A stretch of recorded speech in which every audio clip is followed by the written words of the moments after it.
Post office में GDS एक ऐसी जॉब है जो है तो सरकारी लेकिन लगती बिल्कुल प्राइवेट की तरह है।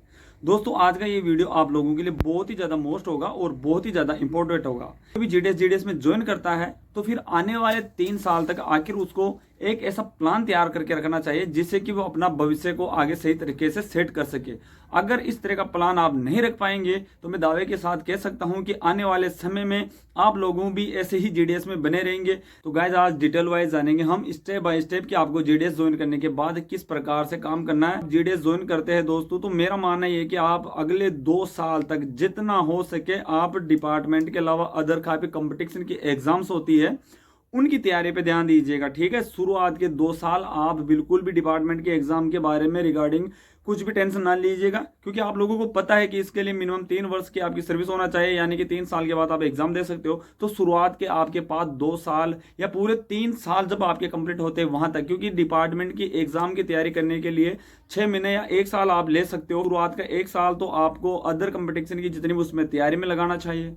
फिर आपका जैसे 1 साल होता है गाइस, तो आपको सबसे पहले अपना ट्रांसफर अपने होम डिवीजन में या आप अपने लोकल एरिया में जहां पे करवाइए कि आप वहां पर स्टडी कर सकते हो या अदर कंपटीशन की तैयारी भी कर सकते हो, वहां वर्कलोड भी कम हो। या हो सकता है गाइस कि अगर आप जहां स्टार्ट में आपको ज्वाइनिंग मिली है वहां पर अगर आप काम के साथ पढ़ाई भी अच्छी तरीके से कर पा रहे हो तो फिर आप ट्रांसफर मत लीजिएगा।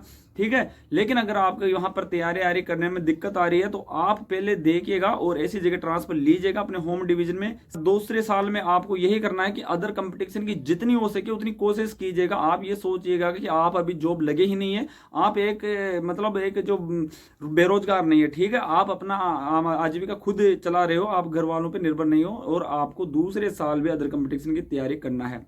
अगर फिर भी अगर दोस्तों आपका अदर कंपटीशन वगैरह में सिलेक्शन नहीं होता है तो फिर होता है तीसरा साल, और तीसरे साल में आपको एक अच्छी बुक और गाइड ले लेनी चाहिए। आप अपने तरह से कोचिंग वगैरह की कोई आवश्यकता नहीं है, आप सेल्फ स्टडी करके भी आसानी से डिपार्टमेंट का एग्जाम फाइट कर सकते हो। और इसके लिए आपको पता है कि एमटेस का फर्स्ट पेपर आप दे सकते हो 3 साल के बाद।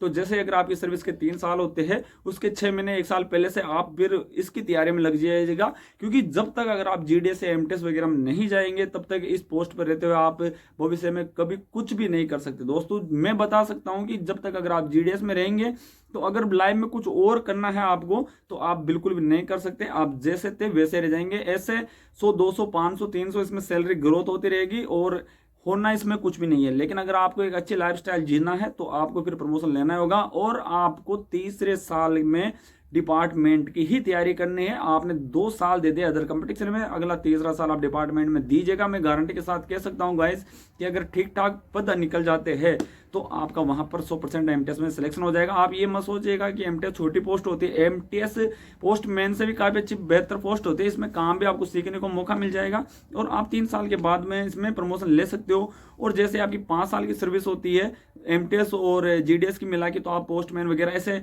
फिर इसमें स्टेप बाय स्टेप आगे प्रमोशन लेना आसान हो जाएगा। जीडीएस ऐसे भी है अभी वर्तमान समय में कि वो दिल्ली में उन्होंने अपना दिल्ली स्पेशल ड्राइव आया था, उसमें फॉर्म तो भर दिया है लेकिन वो कंफ्यूज है कि जाए या नहीं जाए। गाइस मेरा तो पर्सनली यही कहना है कि आप उसमें यहाँ 90% उस वैकेंसी में अगर आपका नंबर आता है तो आपको जाना चाहिए। 10% ही मैं कहूँगा कि आपकी मन इच्छा है कि आप जाए या नहीं जाए। क्योंकि गाइस सबसे बड़ी बात बता देता हूँ कि 2012 और 13 के बाद में 2012 से लेकर 2022 के बीच में बहुत ही कम प्रमोशन की पोस्ट आती थी, आप लोगों को पता है। और डिपार्टमेंट में 22 और 23 में बहुत ही ज्यादा पोस्ट आई थी और काफी संख्या में जीडीएस लोगों का प्रमोशन हो चुका है।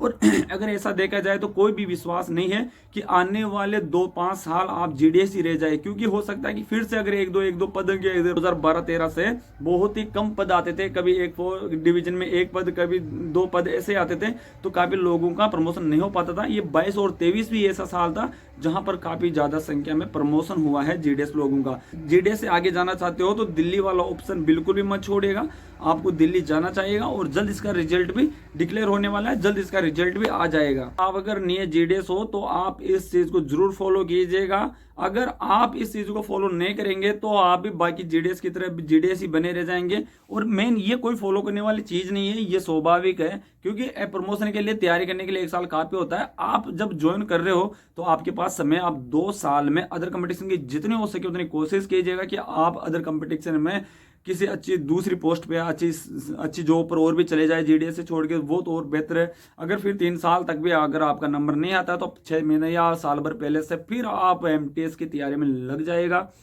हार्ड कंपटीशन होने लगे हैं अब, पहले की तरह नॉर्मल नहीं है, तो आपको थोड़ी बहुत तैयारी उसमें करनी पड़ेगी, लेकिन 1 साल की तैयारी में भी आप आसानी से एमटीएस फाइट कर जाएंगे। देखिए दोस्तों, जैसा कि हम लोग काफी लोग हैं जो जीडीएस में अभी तक जीडीएस में बने रह रहे, इसके काफी रीजन है। काफी जीडीएस ऐसे भी थे पहले जिनका एमटीएस वगैरह में नंबर आ गया था, लेकिन उन्होंने रिजाइन कर दिया है। मेरे बताऊं तो मेरा अभी भी यही स्वाभाविक इच्छा है कि मैं जहां अभी बीपीएम हूं तो मैं बीपीएम ही रहना चाहता हूं। तो वीडियो आपको कैसा लगा कमेंट करके जरूर बताना, और मिलते हैं नेक्स्ट वीडियो में एक अच्छे से टॉपिक के साथ।